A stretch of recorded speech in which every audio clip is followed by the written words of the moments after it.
Since the declaration of the zone, there have been no homicides or shootings in the area. And that statistic can continue in the Norwood Zone of Special Operations if you, the citizens, share what you know with the security forces by dialing 311 or 876-837-8888. Remember, the safety of our communities is our responsibility. We continue our Jamaica Magazine offering, so stay with us. Jamaica, we are in the throes of a pandemic. COVID-19 cases are on the rise. COVID-19 related deaths are climbing. COVID-19 bed capacity at our hospitals has been maxed out. Yet still, some of us continue to flout the COVID-19 containment measures. Some of us still refuse to wear masks in public places. We still gather in groups of more than 10. We still break the curfew hours. And we still attend illegal parties. Wise up! Take responsibility for your health. Safeguard the health of your loved ones. Obey the COVID-19 protocols.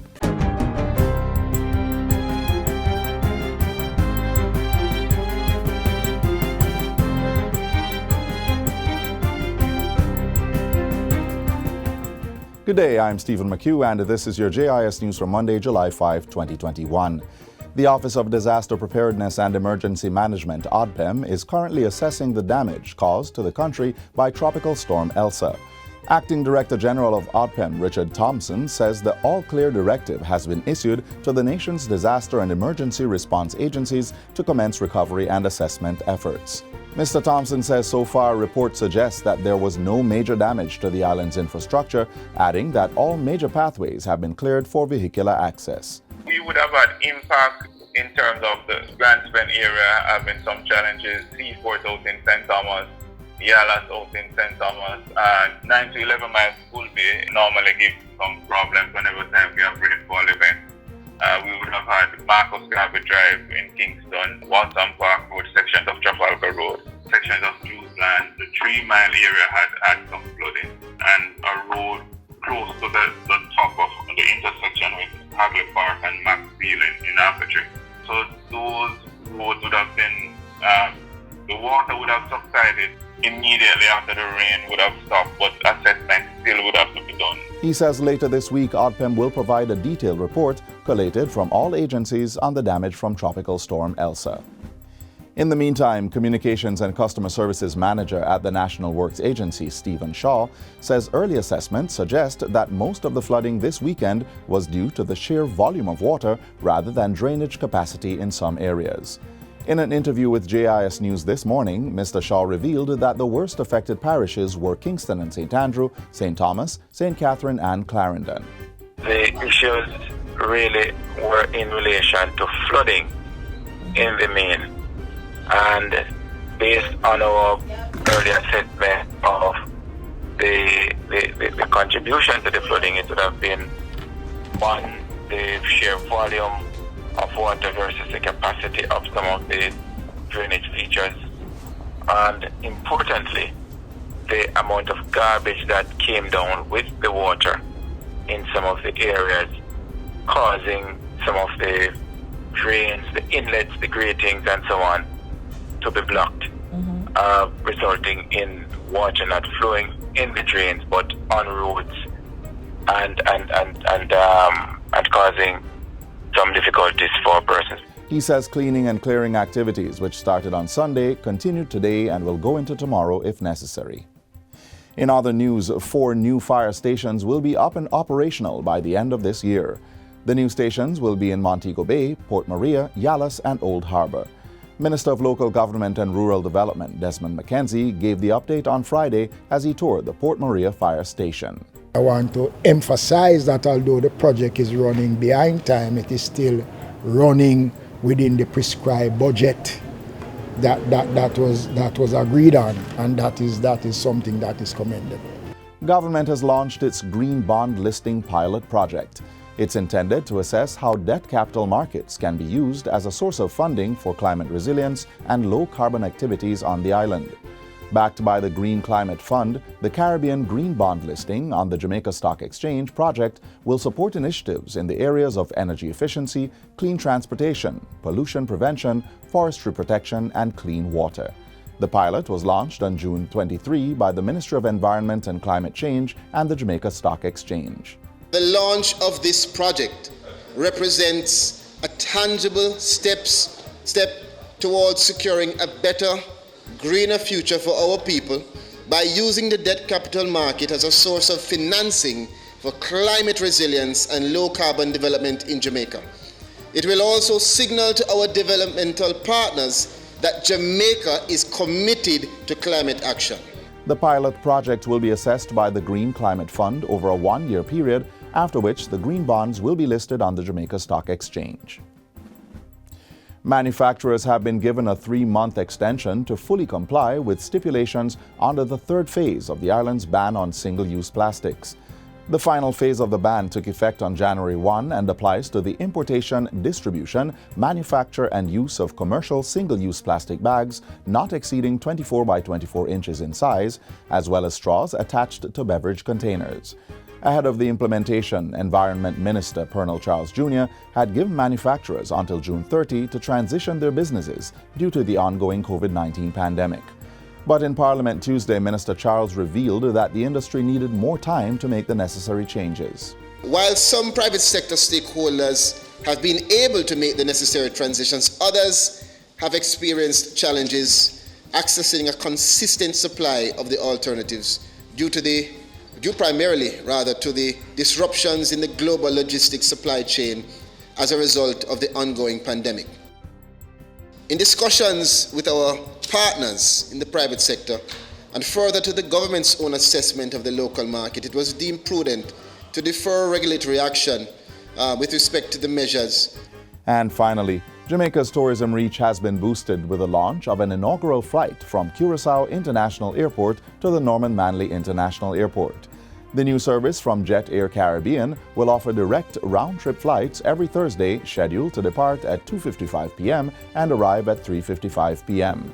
Director of Tourism at the Jamaica Tourist Board, Donovan White, says the introduction of this route is part of efforts to diversify and strengthen Jamaica's tourism product. To have this direct service from Curaçao to Kingston is extremely good for the tourism product, but I think more importantly it's a good signal that the air service and air transportation is well and truly back, having suffered really tough through the period of COVID.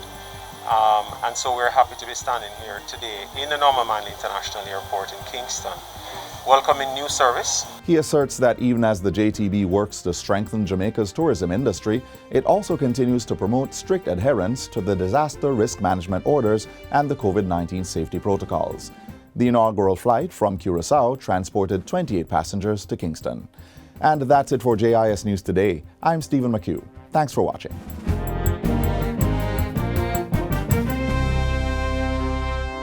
Do you own land and need a title? Well, the National Land Agency NLA can help.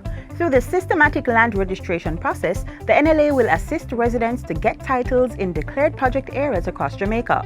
Systematic land registration is the methodical and orderly registration of parcels of land in a designated area known as systematic adjudication area. For further information on the systematic land registration process, including declared systematic adjudication areas, who can apply and the benefits, visit the National Land Agency's website at www.nla.gov.jm or email asknla@nla.gov.jm. The National Land Agency, one goal. The government has eased its restrictions on certain activities, but this does not mean we abandon the COVID-19 protocols. They should always be in the forefront of our minds as we experience summer in Jamaica. Catch up on your Jamaican history with this next feature. A sun-kissed land with the golden beams nuzzling your skin. Boundless beauty from its rural to urban streets, and above all, a land with a tropical climate. It's warm weather all year round in Jamaica, but it can move from the extreme cold up high to the really hot down low. This is Jamaica, and this is a hot summer in Jamaica.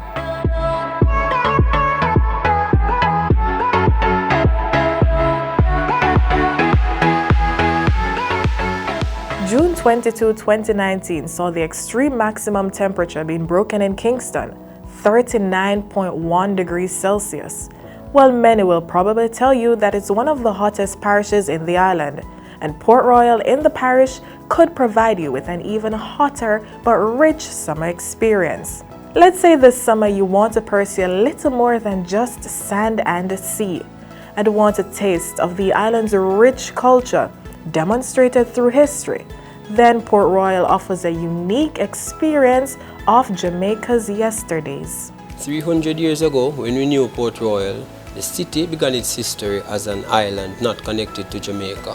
For 33 years after 1655, Port Royal was known as the richest and most sinful or wickedest cities in the Western world, due to the piracy and extensive trading activities that took place here at that time.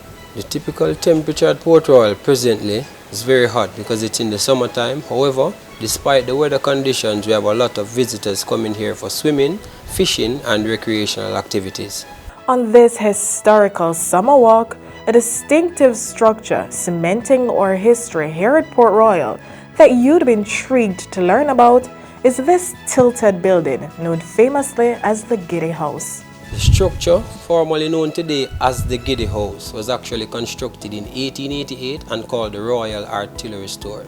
Its specific purpose was to supply battery complexes with ammunition. That structure got its name Giddy House during the second earthquake happening January 14, 1907. That earthquake caused the structure to sink 10 feet into the sand and the top half tilted 15 degrees. So because of that sensation persons get when they enter, we call it the Giddy House. So it's likely that you'll feel this strange giddy feeling on entering the building, but it's all a part of the unforgettable experience. Apart from you finding the Giddy House structure here in Port Royal, you can also locate the Old Naval Hospital structure. The original structure was constructed in 1812. It got destroyed by a fire in 1815. The structure that we have here today was restored in 1818. That structure is the first prefabricated cast iron structure in the Western world. So it's built on floating rafts. Those structures are buried some 14 feet deep into the earth's surface, so that structure was built to actually withstand earthquakes and slightly sway or swivel with hurricanes. And an old British defense settlement wouldn't be completed without a fort. Another element you can find here inside the town of Port Royal is the fortification called Fort Charles. That fortification was constructed in 1656, built by the British to protect the city of Port Royal and to also prevent enemy ships from entering the harbour. History still lives on through some of the most unique pieces stored in 2 museums here at Port Royal, even ones from beneath the waves. The museums that we have here in Port Royal, 2 of them to be exact, those 2 museums contain old man-made exhibits called artifacts. All of them are authentic. Most of them are over 280 years old. They were retrieved from the sunken city of Port Royal. The sunken city is approximately 35 acres of land, which sank during the first earthquake happening June 7, 1692. So inside our museums, you can locate items such as utensils over 300 years old, weapons used by British soldiers in combat. We also found a watch in pieces, French made to be exact, which stopped at 1143. That's the approximate time period of the first earthquake, June 7, 1692. A sea might have sunk piece of an island, but we all enjoy how that sea's cyclical rhythms set the pace for island life and sultry summer excitement. Apart from to come to Port Royal to tour the fort and to learn about the town's fascinating history, due to the town's strategic location, it is known famously across the world for fishing activities, recreational activities, and meaningfully there are 2 quays off the coast of Port Royal, one of them most famously being called Lime Quay, the other Maiden Quay.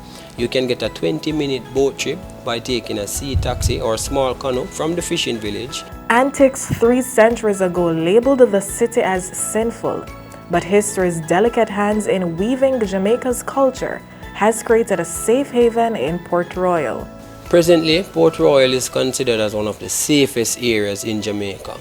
It's known approximately for outside 75 years to have a 0.5% crime rate, with a population not exceeding 1,300 inhabitants, including myself. So you see, summers in Jamaica can be wherever or however you choose.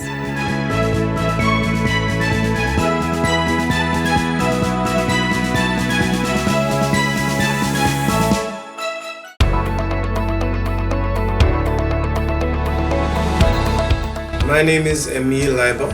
I'm the president of the Jamaican Bar Association. We are grateful for all the investment which has taken place in our technological infrastructure.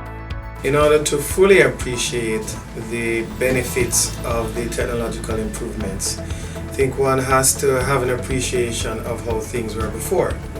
So if you're an attorney at law who was situated in, for example, Montego Bay, and you had a matter in the Supreme Court, it could be a chambers hearing, could have been for a few minutes. You would drive from Montego Bay, come to Kingston, sit in the judge's chambers for perhaps 15 minutes, half an hour, and then drive back to Montego Bay. So you will see there very readily that 4 hours of productive time easily, and that's assuming you drove enthusiastically, would have been lost, if not more, without the benefit of the technological improvements.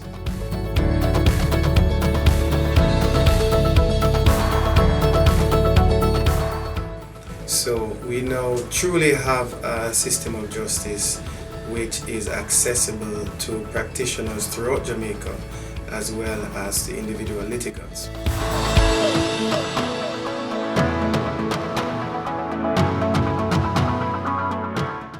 We are outside during a pandemic. Relax, get some fresh air, and bask in the beauty of our public gardens. And remember, with changes in opening hours, please call ahead. We're here in St. Thomas at one of the oldest botanical gardens in the Western Hemisphere, the Bath Botanical Gardens. This is the beginning of a journey to discover the scientific, cultural, and historical value of public gardens. Come now, let's explore these national and natural treasures.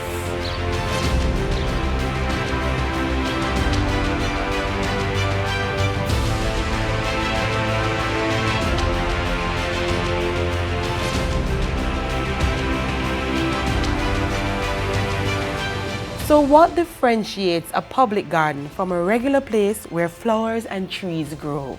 A public garden is an institution where plants are collected for the purpose of education, research, conservation, and recreation. Along with Bath, there are 3 other public gardens on the island: Castleton in St. Mary and Hope and Syncona Gardens, both in St. Andrew.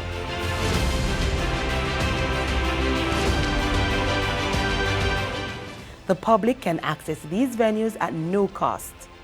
Today, we'll be exploring Bath and Castleton. Except for Hope Gardens, the Public Gardens Division of the Ministry of Agriculture, Commerce, Industry and Fisheries, MICAF, preserves and maintains these natural beauties. The objective then of the public garden is to conserve the biodiversity of plant life in the island. So we are here to ensure that the plants are maintained, they are conserved, they are preserved, that research is conducted on them so that generations and generations will have that area. Bath Botanical Garden was the first public garden established on the island.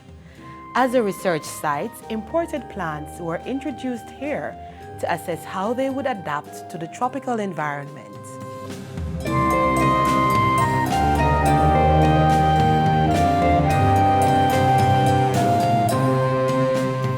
Food that Jamaicans love, like breadfruit, was first introduced to this garden by Captain Bligh. He came here with the breadfruit, the ackee and OTT apple. Those are the famous ones. Other plants were introduced to the garden that people see all the time, the bougainvilleas, the crotons. All of these were first introduced to the gardens. Constant flooding from the nearby sulfuric spring destroyed many of the plants and led to a decline of the garden. Though nowhere near its former glory, the space still provides the opportunity for persons to come and enjoy nature's bounty. Bath is a beautiful garden. It's one of the gardens that has the atmosphere that you come in here. It's a cool, calming environment that I would encourage anybody to come. If you want to study, you can come here and study. If you want to just come out with your church group, want to come out with any little grouping, or even yourself and a friend can come and walk and learn about the different plants that are in the garden. Bath's fall saw the rise of this location as the premier growing spot for exotic plants in Jamaica. The garden you're visiting is Kingston Botanical Garden. It was owned by a man called Colonel Castle. Colonel Castle traveled all over the country and bring plants from different countries and plant here. So when he get old, he donated to the government of Jamaica. The government finished cultivate it and give it its name, Kingston Botanical Garden.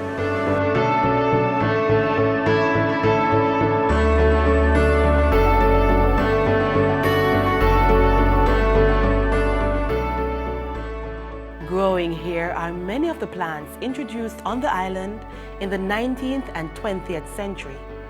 These include poinciana, Bombay mango, navel orange, and tangerine. One time it had over 400 palms. I think we're down to 180 species. So you have an area dedicated to the various palms that were introduced into the gardens.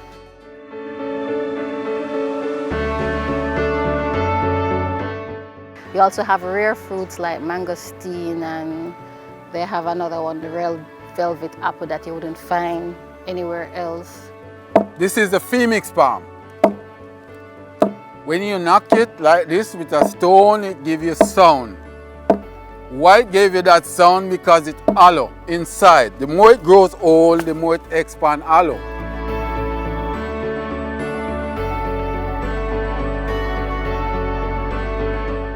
Educational tours are just some of the offerings here at Castleton. But you can stop by for a swim if that's your thing. Perhaps a cookout is more your flavor. Or set up a spot on the lawn and bask in the glory of the great outdoors. Our expedition of the historic Bath and diverse Castleton Gardens ends here. Syncona and hope await, but in another edition of Jamaica Magazine. Until then, keep looking out.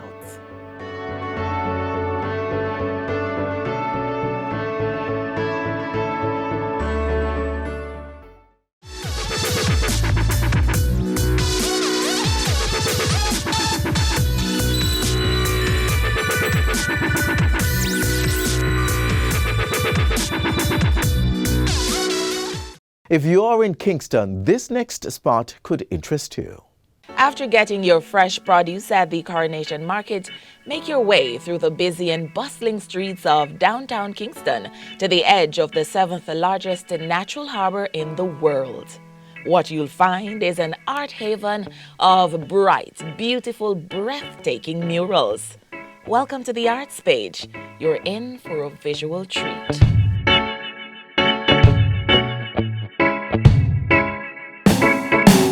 Art has the power to revive, and through this, the once abandoned-looking buildings in downtown Kingston now don freshly painted murals, transforming the area into an artistic hub abuzz with admirers. My mural depicts a representation of children in the inner city, or from inner city communities that face challenging circumstances such as poverty, single parenting, and this shrunken ability to make positive decisions or choices. With that, the mural also depicts through the use of bright colors and the use of playful organic shapes and lines. It depicts this sense of hope and possibilities for change. My mural is the big green mural with the women and the mushrooms. It's really about sexual coercion and sexual harassment, and how these incidents can have long-lasting effects on women as they go through their lives. I kind of show that the idea with the mushrooms, and how the mushrooms growing from them are like a parasite, and how these issues can affect them.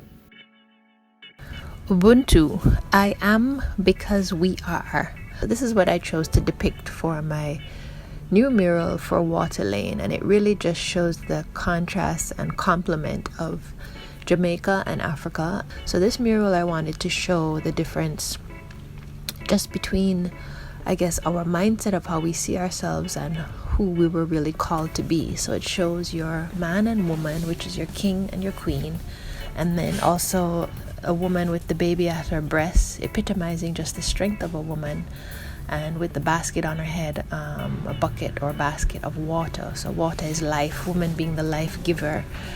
But it shows even more, the great blue mountains, quote unquote, that's Jamaica, the highest peak. It goes further up, the giraffe, which most people know by now is my spirit animal, but it's also a gentle giant.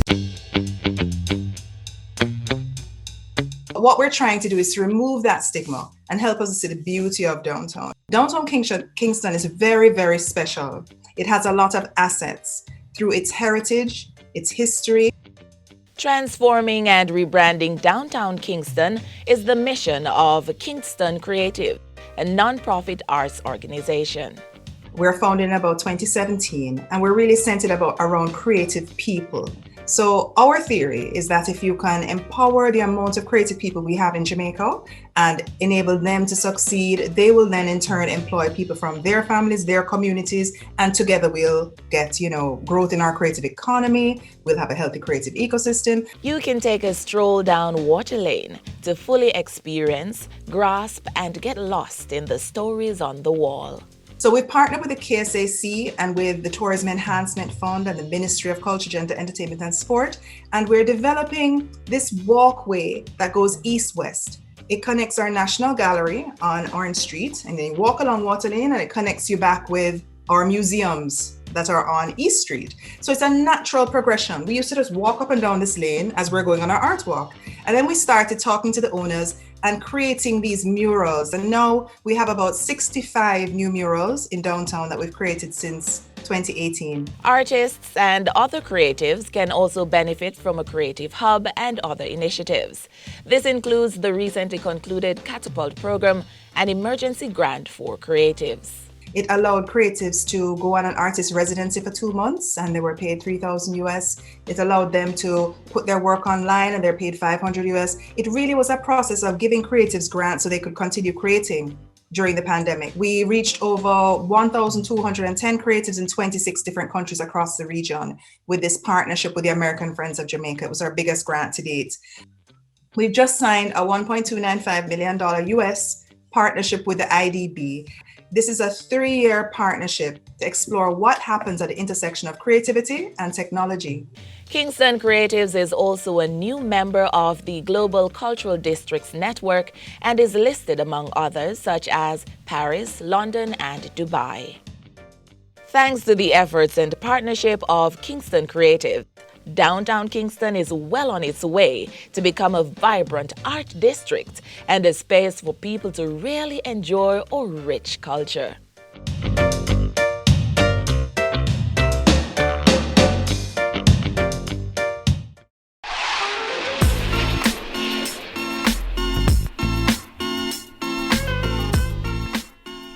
And that's all the time we have for you today on this station. We return tomorrow around about the same time with more information you can use to better your daily lives. We maintain a strong online presence. There's jis.gov.jm, there's social media and YouTube, and we have mobile app that's Android and iOS compatible. On behalf of the entire team here at the JIS, I'm Adrian Atkinson, thanking you so much for watching. This has been a production of the Jamaica Information Service, the voice of Jamaica.